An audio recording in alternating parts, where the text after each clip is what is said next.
¿qué tenemos que tener en cuenta, ¿no? Que muchas veces los progenitores, ¿no?, utilizan el llamado poder de corrección, ¿no?, en sus hijos a través del maltrato físico o maltrato emocional, ¿no? Ellos lo consideran como un método correctivo o para ponerle disciplina, como un disciplinamiento a la obediencia.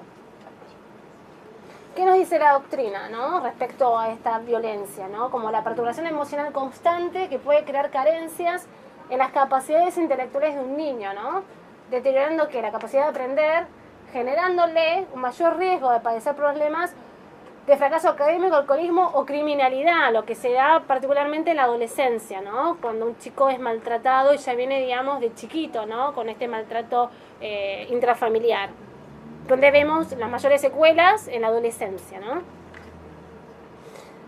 En las familias violentas se cercena la autonomía y se abusa de la posición de poder, ¿no?, que intentan los padres, ¿no?, a través de una violencia ideológica. La autora Grossman, ¿qué nos dice, no? Que su base se encuentra en una ideología transmitida de generación en generación, ¿no?, esta violencia aprendida, ¿no?, de desigualdad jerárquica fija en función de género. El hombre es superior a la mujer, por ende tiene mayor poder. Los hijos, que son propiedad de los padres, ¿no? ¿Y qué se espera de ellos? Se espera obediencia.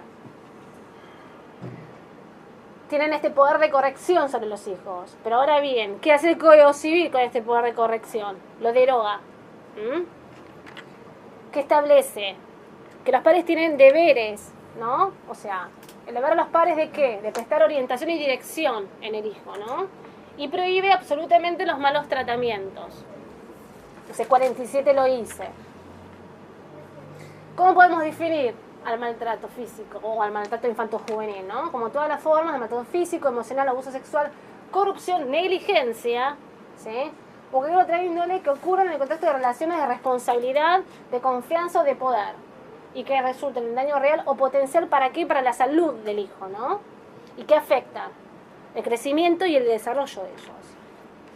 El maltrato físico lo podemos definir como un daño físico, real o potencial a partir de un tipo de interacción ubicable dentro de los márgenes razonables de control de uno o de ambos progenitores, ¿no? Muchas veces existe la complicidad por parte de la mamá, ¿no? O sea, quien ejerce la violencia física es el progenitor y la mamá está como cómplice, ¿no? Estos incidentes pueden ser únicos o múltiples. Otro de los tipos de violencia es la negligencia, ¿no? El abandono y la explotación comercial. ¿Afectan al niño? Sí que lo afectan, ¿no?, en su dignidad como personas. Otro de los tipos de maltrato es el maltrato emocional, ¿no? O sea, la ausencia de un entorno adecuado y contenedor de alguna figura de apego que favorezca al niño el desarrollo de sus capacidades. Este maltrato que se desencadena en los niños, que puede generar dificultades en el desarrollo físico, psíquico, ¿sí?, espiritual, moral, social, en el entorno con los pares, ¿no? Esta violencia se puede dar a través de una acción, ¿sí?, el maltratar físicamente, por ejemplo, emocionalmente, o la omisión también, la negligencia. Y particularmente, ¿sí?, este maltrato emocional, ¿cómo se puede llevar a cabo, no? A través de rechazar, de ignorar, de aterrorizarlo, de aislarlo, no responder a las necesidades básicas de un hijo. ¿Qué indicadores presenta, no?, en los niños? Por ejemplo, vínculos de apego disfuncionales, dificultades, ¿no?, en el nene para establecer vínculos con los pares, conductas antisociales, ¿no?, dirigidas a llamar la atención, bajo autoestima, depresión, tristeza, son algunos de los indicadores que puede, digamos, presentarse en el niño. Por ejemplo, temor, enuresis, encopresis, cuando a veces uno pregunta, ¿no?, en las entrevistas si el niño presenta algún indicador, alguna sintomatología, particularmente presentan estos, ¿no? El hacerse pis y defecarse encima, ¿no? ¿Qué indicadores presentan por castigos físicos? Los más frecuentes, ¿cuáles son? Que aparecen en las guardias médicas, ¿no? Fracturas, luxaciones, hematomas, moretones, quemaduras, heridas cortantes, traumatismos internos, que son provocados ¿de qué manera? A través del impacto, de la penetración, el calor, el empleo de cáusticos, sustanciaciones químicas o de drogas, ¿no? Y ahora en los lactantes, en los bebés, el maltrato físico ¿qué genera, por ejemplo? ¿Qué puede, digamos, desencadenar? Arañazos, lo más frecuente es que se ponen en las guardias médicas, ¿no? Moretones, lastimaduras, ulceraciones en brazos, en piernas, pies, muñecas, nalgas, ojos, orejas, zona genital, cara o cabeza, fractura de dientes, esta es muy común, quemaduras también, ¿sí? Zonas dañadas en el cuero cabelludo. Y hay algo que acá no está, que es el síndrome del shaking baby. No sé si lo escucharon, el bebé sacudido cuando le hacen esto. Eso es un síndrome, ¿no? Que le dicen los psicólogos, que es el shaking baby, el sacudirlo, ¿no? Y las distintas secuelas que le quedan, ¿no?, en la nuca a los bebés, ¿no? ¿Qué características presentan estos padres, ¿no? O progenitores, porque un padre no hace eso, ¿no? Frialdad, despreocupación, y está siempre cayéndose, se está lastimando, o sea, no sabe caminar, mirá, se cae todo el tiempo, ¿no? Y se ponen a la defensiva, por ejemplo, ¿no? Los chicos, ¿qué indicadores presentan, ¿no? ¿Qué manifestación presentan? Que no pueden explicar lo que les pasa. Vestimenta inapropiada, se lo suele ver en el colegio, ¿no? Con a lo mejor es invierno y tienen ropita de verano, ¿sí? Falta de atención médica, están nerviosos, agresivos, piden afecto y atención, pero al mismo tiempo generan desconfianza, ¿no? Cuando lo solicitan. El Código Civil dijimos que deroga el poder de corrección por prestar orientación y dirección en los hijos, ¿no? El 647 nos prohíbe, o sea, este poder de corrección también, ¿no? Dice, se prohíbe el castigo corporal en cualquiera de sus formas, los malos tratos, cualquier hecho que lesione o menoscabe físico, psíquicamente a los niños o adolescentes. O sea, rotundamente también está prohibido. O sea, nosotros podemos fundar también nuestros escritos con el 647, ¿no? Además de las leyes de violencia. El Código Civil viene, digamos, a derogar esta expresión arcaica que era el patria potestad o pater familias, ¿no? Por lo que es responsabilidad parental hoy día, ¿no? En cuyo contexto los hijos y la mujer estaban sujetos a la voluntad del padre. Era él quien decidía y tenía, digamos, esta figura, ¿no?, de respeto y obediencia con la familia, ¿no? Hoy día, ¿qué hace el código? Otorga, ¿no?, este cambio radical, ¿no?, a la vez de responsabilidad parental, ¿no?, y los hijos vienen a ser considerados sujetos plenos de derecho. ¿Qué pasa con estos padres o progenitores? Ejercen maltrato intrafamiliar en sus hijos. Existen medidas específicas respecto a niños, si las hay. En el ámbito provincial, en el orden nacional, nosotros utilizamos la ley 26.061, donde establecen las medidas proteccionales y las medidas excepcionales, ¿no? ¿Cuál es el objeto de la 26.061, ¿no? O sea, la protección integral, ¿no?, el amparo, el disfrute, el ejercicio de los derechos de los niños. El principio rector es el interés superior del niño también, y está en el mismo artículo 3 de la Convención sobre los Derechos del Niño. Incorpora que ya la 26.061, que ahora, o sea, si bien el Código Civil incorporó muchos principios en materia de niñez, no eran principios nuevos. Estos principios ya estaban en las leyes en materia de infancia, como el interés del niño, como la capacidad progresiva, como el derecho del niño a ser oído. Ya la 26.061 hablaba de esto, no es un derecho nuevo, ya existía acá en la Argentina, ¿no? Ahora, el título 3 de la 26.061 incorpora el sistema proteccional, ¿no?, de derechos del niño. Están las medidas de protección y las medidas excepcionales. Ahora, ¿qué son esas medidas?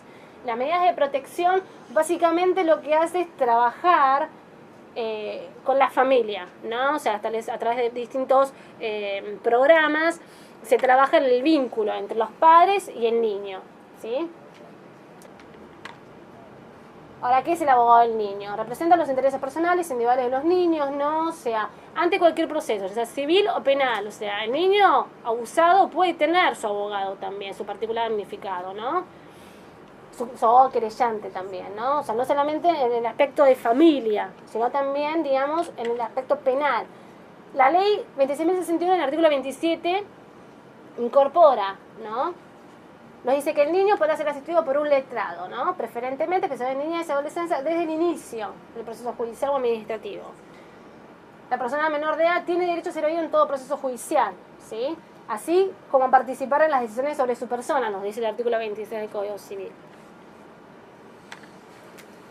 O sea, el proceso judicial debe ser justo, de la palabra del niño sea tomada en consideración.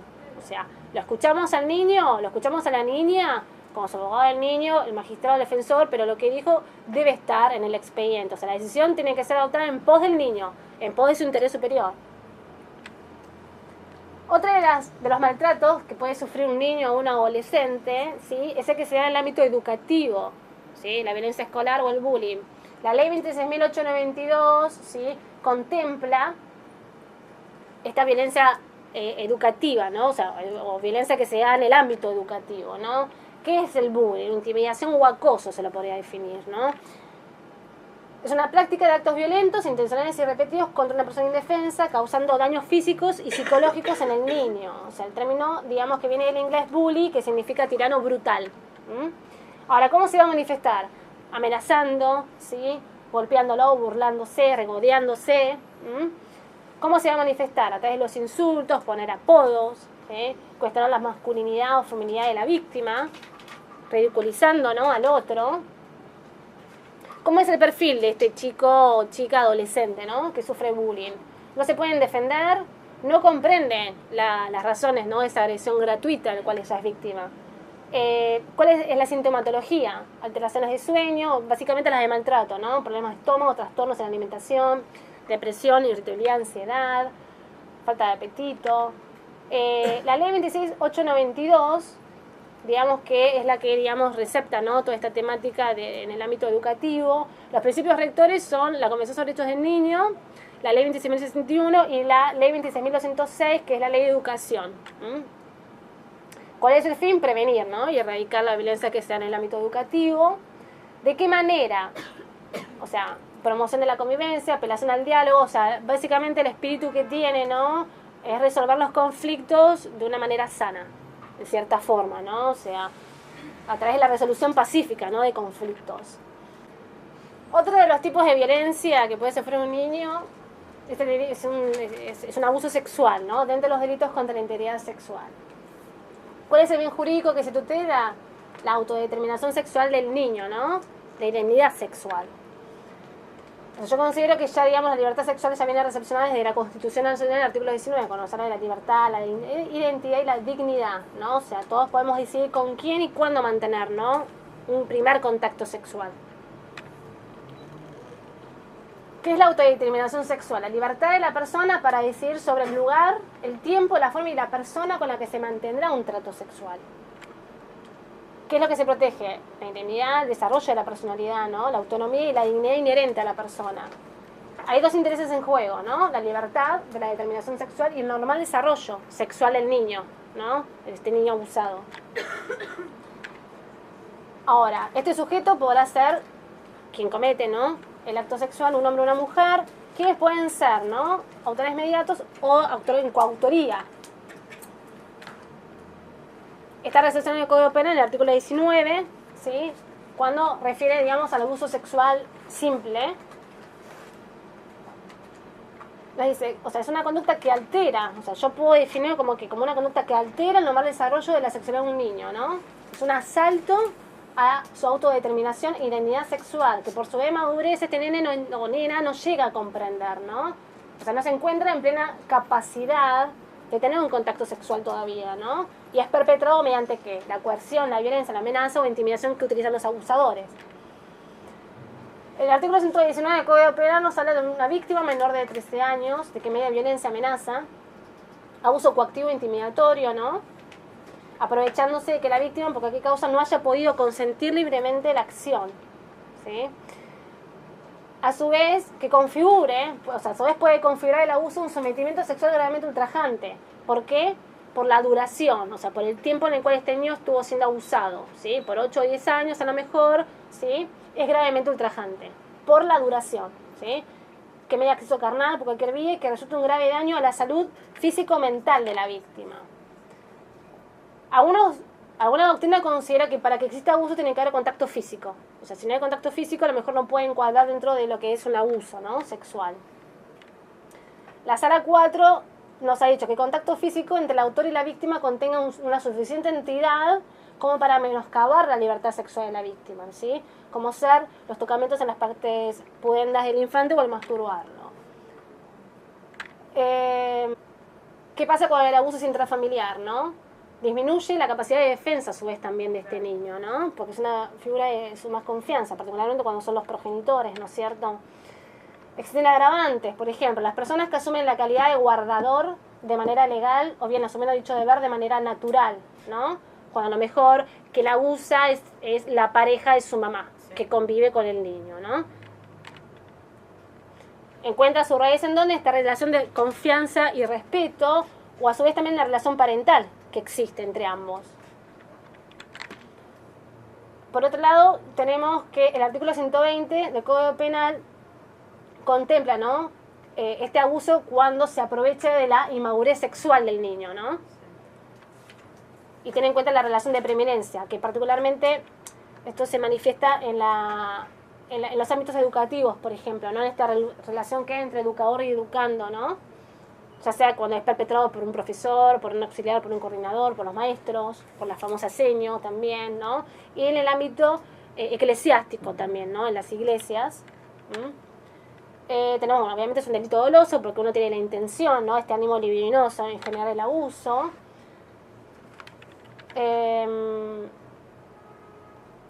Otro, digamos, de los delitos que se puede generar en el marco del abuso, que contempla el artículo 128, que es el delito de corrupción de menores, cuando, por ejemplo, si un niño fuera fotografiado, ¿no?, adoptando una pose de contenido sexual, ello encuadraría dentro de lo que es el artículo 128 cuando se refiere a la producción de imágenes pornográficos, ¿no?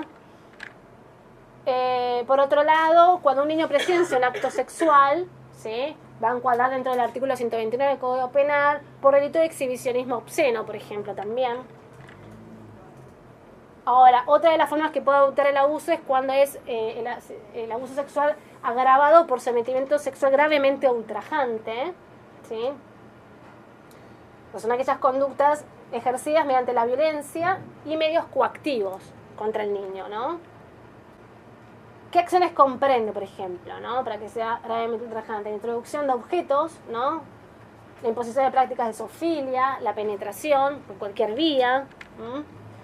No necesariamente para que sea gravemente ultrajante tiene que haber acceso carnal, ¿sí? Esto ya lo vimos. O sea, si el niño fue abusado por un periodo de tiempo prolongado, lo convierte en gravemente ultrajante, ¿no? Y la pena, bueno, puede ser agravada. ¿Qué dice el segundo párrafo del 119? El abuso por su duración o circunstancia de esterilización hubiera configurado sometimiento sexual, ¿sí?, gravemente ultrajante para la víctima, a través del uso de la violencia, ¿no?, también. El artículo 125 contempla, ¿no?, la figura de la corrupción de menores. ¿Qué nos dice este fallo, ¿no? Los actos corruptores son aquellos actos de lujuria que, siendo prematuros por la edad, tenemos que tener en cuenta la edad que tiene el niño, ¿no?, o depravados por su clase, que sean perversos, tengan la entidad objetiva suficiente para producir sobre el espíritu de los menores una deformación psíquica. O sea, les genera un trauma a los niños, ¿no?, que los altere moralmente, produciendo un vicio o una perversión del instinto sexual, ¿sí? Ya sabemos muchas consecuencias que puede generar el abuso sexual en un niño, ¿no? Otro de los abusos que se puede generar también es el abuso con acceso carnal, ¿sí? ¿Qué nos dice el tercer párrafo del 119? Cuando mediando las circunstancias de violencia, amenaza, abuso coactivo o intimidatorio de una relación de dependencia, autoridad o de poder, o aprovechándose de que la víctima, que causa, no haya podido consentir legalmente la acción, ¿no? Hubiera acceso carnal por cualquier vía, no dice el Código Penal, ¿no? En estos procesos de abuso, el testimonio del niño es fundamental, particularmente. Ahora, ¿qué pasa si el niño no habla en una cámara Gesell? ¿No hay delito? Bueno, para algunos jueces no hay delito todavía porque el niño no habló, ¿sí? Pero cuando habla, tenemos que tomar en cuenta su palabra, ¿no? O sea, tenemos que tener en cuenta que el relato del niño, su testimonio, o sea, tenemos que romper, ¿no?, de que sea el único elemento valorable, ¿sí? O sea, existen otras pruebas también. Pero para algunos fiscales o algunos jueces es el único elemento probatorio. Pero capaz que el nene, si tenemos en cuenta, ¿no?, las características de un abuso, el nene a lo mejor no quiere hablar en ese momento. No puede. Porque lo quiere contar acá 10 años. Entonces, ¿qué hacemos con el abusado? Lo dejamos libre, que siga. O sea, archivamos la causa. No. Acá en Provincia de Buenos Aires se hace previamente, a diferencia de Capital, la evaluación psicológica y la psiquiátrica, ¿no? Para saber si este niño está en condiciones de dar su relato en una audiencia testimonial, de dar su testimonio en cámara Gesell, ¿no? En Capital no. En Capital directamente fijan de una la cámara Gesell, ¿no? Ahora, el problema es que si de entrada la fijan y el nene no habló, no está el delito. ¿Qué se hace en esa evaluación psicológica y psiquiátrica, no? Se manifiesta con el estado psíquico y emocional del niño. Se evalúa, ¿no?, una futura situación de riesgo si llevamos a este niño a dar su testimonio, ¿no? En la cámara Gesell. Generalmente para el niño, ¿qué le genera? Estrés, angustia, ¿no? Ya que tiene que recordar, ¿no? Lo que le sucedió, miedo, malestar. Es fundamental la entrevista que se lleva a cabo en la cámara Gesell. O sea, quien está del lado del recinto, no de la cámara, tiene que entrevistar al niño y no interrogarlo. O sea, tiene que explicar, o sea, con un lenguaje particular también, ¿no? Que el niño pueda llegar a entender, ¿no? Que le está preguntando, ¿no? Y también desde el otro lado, de la parte de los letrados, o de la otra parte que es de la defensa, ¿no es cierto? En base a lo que el niño va a ir relatando, nos va a servir para nosotros repreguntar también, ¿no? Y digamos, el hecho de que esta cámara que sea, digamos, videofilmada, ¿para qué va a servir, no? Porque no solamente el niño puede hablar, sino que a su vez sus gestos y sus movimientos son tomados en cuenta, ¿no? Porque el cuerpo habla, ¿sí? Los dibujos, por ejemplo, un niño habla. O sea, los dibujos los psicólogos sacan millones de indicadores de abuso. Y para su vez, bueno, después que sea, digamos, reproducible, tantas veces sea necesaria. Muchas veces cuando el expediente es elevado a juicio oral, ¿qué dicen los abogados defensores? Que venga el niño a hablar acá, frente a ustedes, ¿no? A los magistrados. ¿Para qué? ¿Se entiende? Ya habló en cámara Gesell. Revictimizarlo. Una barbaridad. Todos los abogados defensores, en el marco del juicio oral, los nenes abusados, sí. Y desde mi punto de vista, bueno, que sea siempre el niño, ¿no? El centro referencial del proceso. Y lo que tenemos que ver, bueno, que yo siempre digo, ¿no? El tema de la capacidad progresiva, ¿no? O sea, no hay nada que diga nadie, ninguna normativa, cuando el niño tiene que ser escuchado, ¿no? Y como dice Carlos Rosansky, que el niño no sea una foja más de un expediente, ¿no? Sino el centro y el sentido mismo de las actuaciones, ¿eh? Y no es una utopía, o sea, que va de parte de todos nosotros, de que estamos del lado afuera, de que están del lado adentro.